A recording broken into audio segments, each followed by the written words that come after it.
अखंड ज्योति मार्च 2022। पर्यावरण संरक्षण एवं भारतीय संस्कृति।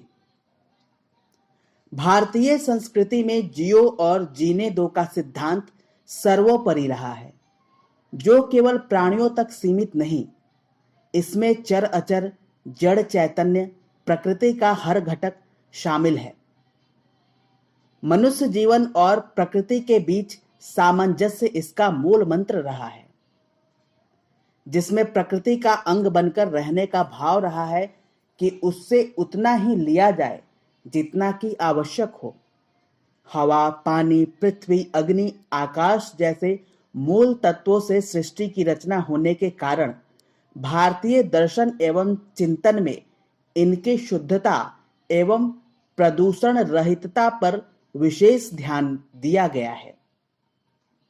हमारी संस्कृति आगाह करती है कि प्राकृतिक संतुलन बनाए रखने से ही पर्यावरणीय संरक्षण संभव है, जो हमें वर्तमान एवं भविष्य में होने वाले दुष्परिणामों से बचा सकता है।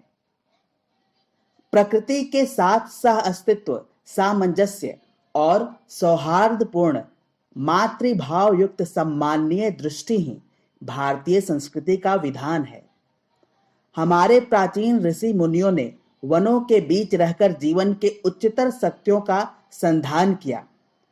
प्रकृति से हमारा न तो कोई संघर्ष रहा तथा न प्रकृति पर विजय पाने जैसे विचारों से हमारी संस्कृति निर्मित रही। जहां विजित विजेता का, नियंत्रित नियामक का भाव होगा, वहां संघर्ष तो होगा ही। गांधी जी ने उचित ही कहा था कि प्रकृति के पास सभी की आवश्यकताओं की पूर्ति के साधन तो हैं, पर लालसाओं की पूर्ति के नहीं। भारतीय संस्कृति लालसा पर रोक लगाती है, जिससे प्रकृति का दोहन रुक सके। पर्यावरण के प्रति भारतीय दृष्टि पर प्रकाश डालते हुए कवि टैगोर कहते हैं कि भारत में वन और प्राकृतिक जीवन मानव जीवन को एक निश्चित दिशा देते थे। मानव जीवन प्राकृतिक जीवन की वृद्धि के साथ निरंतर संपर्क में था। वह अपनी चेतना का विकास आसपास की भूमि से करता था। उसने विश्व की आत्मा तथा मानव की आत्मा के बीच के संबंध को महसूस किया। मानव और प्रकृति के मध्य के इस तारतम्य ने पर्यावरण को आत्म अर्पित करने के शांतिपूर्ण एवं बेहतर तरीकों को जन्म दिया। वस्तुतः भारतीय संस्कृति में पर्यावरण संरक्षण के प्रति विशिष्ट भाव अंतर्निहित रहा है। प्रकृति नियमों के अनुरूप जीवन व्यतीत करने की बात करते हुए यजुर्वेद कहता है कि प्रकृति देवी के सौंदर्य को देखो, उससे प्रसन्नता को प्राप्त करो, जो मूर्त रूप में भगवान का काव्य है। अथर्ववेद कहता है कि हे पृथ्वी, तेरी धरती पर विचरण करने वाले सभी छोटे बड़े प्राणी, जिनमें मनुष्य का भी समावेश हो जाता है, परम पिता परमात्मा के अंश से उत्पन्न हुए हैं। उनको तेरे जल, वायु और सौर ऊर्जा से समरूपी पोषण प्राप्त हो। श्रीमद् भागवत के अनुसार हम सभी परमात्मा के खेल खिलौने हैं और उनकी रचना को सुंदर व समुन्नत बनाने के लिए विशेष उद्देश्य हेतु भेजे गए हैं। हम सब उस एक परमपिता परमेश्वर से उत्पन्न भाई भाई हैं, इसके अंग अवयव हैं। यदि ऐसा भाव रहा तो प्रकृति के प्रति स्वस्फूर्त संवेदना रहेगी और ऐसे में न ही पर्यावरण प्रदूषण होगा और न ही प्रकृति का दोहन होगा। इसी तरह शांति पाठ में पर्यावरण के महत्व के भाव ही निहित हैं और साथ ही प्रकृति के कोप से होने वाले भयंकर परिणाम से बचने के उपाय भी। शांति पाठ के अनुसार वायु हमारे लिए सुख स्वरूप हो, सूर्य सुखकर होकर तपे, अत्यंत गर्जन करने वाले पर्जन्य देव भी हमारे लिए सुखकर होकर अच्छी तरह से बरसें, द्यौलोक, अंतरिक्ष लोक और पृथ्वी लोक सुखदायक हों, जल, औषधियां और वनस्पतियां शांति देने वाली हों। समस्त देवता ब्रह्म और सब कुछ शांतिदायी हों। जो शांति सर्वत्र विश्व में फैली हुई है वह सभी को प्राप्त हो, सभी को बराबर शांति का अनुभव होता रहे।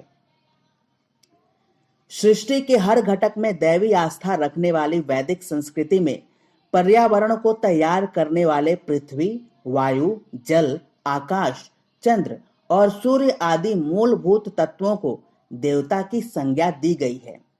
हमारे शरीर व जीवन के पोषण करने वाले इन तत्वों के संरक्षण के लिए तन मन धन से अर्पित होने का आदेश दिया गया है।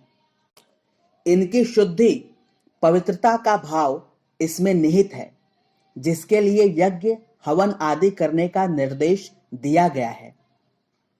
पर्यावरण के महत्व को देखते हुए प्रातःकाल पंच तत्वों के स्मरण करने का भी यहाँ विधान रहा है। वामन पुराण में भावना की गई है कि पृथ्वी अपनी सुगंध, जल अपने बहाव, अग्नि अपने तेज, अंतरिक्ष अपनी शब्द ध्वनि और वायु अपने स्पर्श गुण के साथ हमारे प्रातः काल को भी आशीर्वाद दें। यजुर्वेद की ऋचा भी पर्यावरण के महत्व को उद्घाटित करते हुए कहती है कि वे जो नैतिक मर्यादाओं को स्वीकार करने की इच्छा रखते हों, यह वायु उनके लिए सुखकर हो, जल धाराएं उनके लिए सुखकर हो जाएं, वनस्पतियां नीति परायण जीवन जीने वाले हम सबके लिए सुखकर हो जाएं, रात हमारे लिए सुखकर हो जाए और यह भोर हमारे लिए सुखकर हो।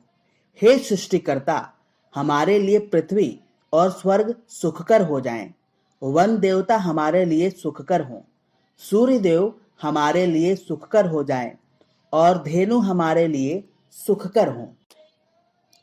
वैदिक ऋचाओं के पारायण से स्पष्ट होता है कि प्राचीन काल में हमारे ऋषिगण प्रकृति व पर्यावरण को कितना महत्व देते थे। प्रकृति जीवन को पोषित करती है और स्वस्थ पर्यावरण हमारे अस्तित्व का आधार है। इसे वे बखूबी जानते थे और प्रकृति को परमेश्वरी कहते हुए देव शक्ति के रूप में ऋषिगण इसकी उपासना व अर्चना करते थे। शांति कुंज के युग निर्माण आंदोलन के अंतर्गत सप्त सूत्रीय कार्यक्रम के अंतर्गत पर्यावरण संरक्षण एक महत्वपूर्ण अभियान है। इसके प्रत्यक्ष रूप में हरितिमा संवर्धन, जल स्रोतों का शुद्धिकरण और परोक्ष रूप में यज्ञ अभियान प्रकृति एवं पर्यावरण संतुलन की अभिनव पहल है, जिनमें प्राचीन ऋषियों की वाणी ही ध्वनित होती है। परम पूज्य गुरुदेव के शब्दों में प्रकृति के विविध घटकों में परमेश्वर की पराचेतना को अनुभव करें, तभी जंतुओं एवं वनस्पतियों के प्रति संवेदनशील भाव विकसित हो सकेगा। प्रकृति के विभिन्न घटकों के उपयोग ही नहीं बल्कि संरक्षण की भी हमारी जिम्मेदारी है। भूजल, जंगल, जमीन, नदियां आदि के प्रति आक्रामक रवैया छोड़कर इनके विकास पर ध्यान दें व इनके प्रति आत्मीयता पूर्ण व्यवहार करें।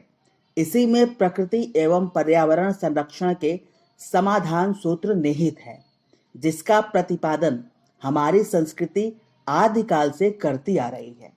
धन्यवाद।